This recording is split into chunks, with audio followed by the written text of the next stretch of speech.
Welcome to Seacoast Real Estate Academy.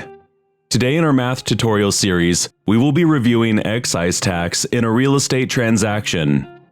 Excise tax is the North Carolina state tax on conveyance of property, usually paid by a seller as a seller debit. Excise tax is also known as revenue tax and tax stamps. Let's look at the formula you'll be using.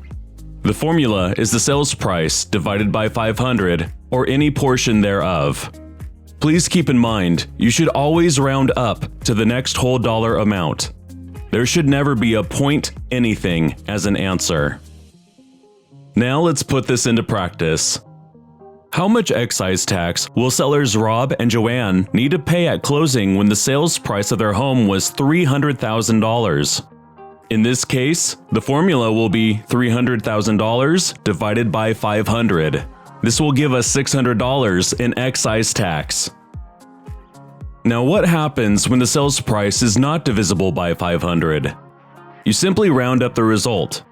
So if Rob and Joanne's home sold for $300,100, the formula would look like this. $300,100 divided by 500 equals $600.20. So in this case, we will round up the result to the nearest whole dollar amount, making the excise tax $601. If you like this video, feel free to share it with a friend. For more real estate education content, please subscribe to the channel. From all of us at Seacoast Real Estate Academy, thank you for watching.